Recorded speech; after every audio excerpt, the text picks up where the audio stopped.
বাংলার রান্নাবাড়ি চ্যানেলে আপনাকে স্বাগত।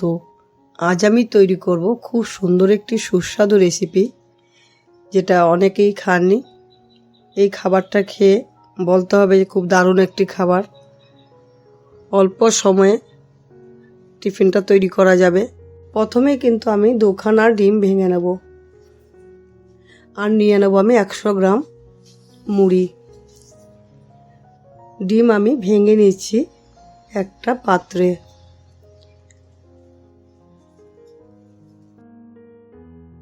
এরপর আমি দিয়ে দিচ্ছি স্বাদ মতো নুন, আর এর মধ্যে দিয়ে দিচ্ছি কাঁচা লঙ্কা কুচি আর একটা ছোট সাইজের পেঁয়াজ কুচি। দিয়ে দিতে হবে এর মধ্যে গোলমরিচের গুঁড়ো 1/2 চা চামচ। একটা কাঁটা চামচের সাহায্যে ভালো করে মিশিয়ে নিতে হবে। এই পাশে একটা চালনিতে 100 গ্রাম মুড়ি চেলে নিচ্ছি। মুড়িটা একটু চেলে বেছে নিলে ভালো হয়।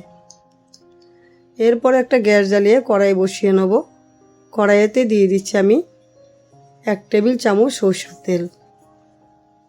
সরষের তেলটা গরম হওয়ার পর ভেঙে রাখা যে ডিম, সেই ডিমটা এর মধ্যে ছেড়ে দিচ্ছি।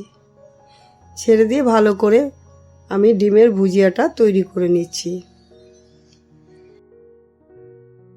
ভুজিয়াটা বেশি ভাজবো না, তাতে কিন্তু শক্ত হয়ে যাবে।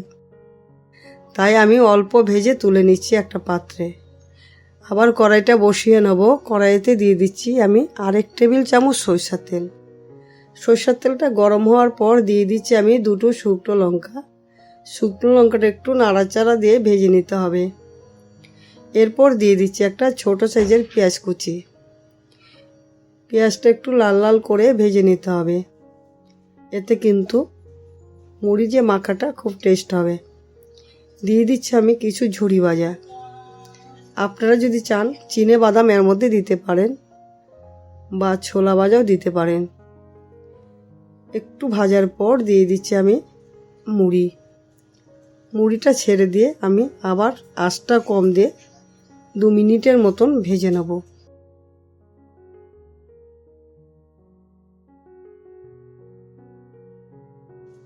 এই রেসিপিটা যারা খেয়েছেন তারা অবশ্যই জানেন কতটা টেস্টি। যারা খাননি তারা অবশ্যই এই রান্নাটা করে বাড়ির সকলকে খাওয়াবেন। আশা করি সকলেই ভালো বলবে। এর মধ্যে ডিমের ভুজিয়াটা ছেড়ে দিচ্ছি।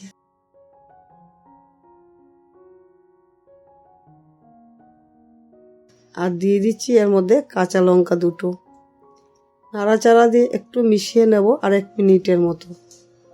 ঠিক এরকমভাবে মিশিয়ে মুড়িটা আমি ভেজে নিচ্ছি। এটা কিন্তু সন্ধ্যাবেলা চায়ের সঙ্গে খুব দারুণ লাগবে খেতে। আশা করি রেসিপিটা খুব ভালো লাগবে। যদি ভালো লাগে অবশ্যই জানাবেন কমেন্টে। আর আমার চ্যানেলটিকে অবশ্যই সাবস্ক্রাইব, লাইক, শেয়ার করতে ভুলবেন না। আমি আবার নতুন রান্না নিয়ে আপনাদের সামনে হাজির হয়ে যাব। ভালো থাকবেন, সুস্থ থাকবেন। ধন্যবাদ।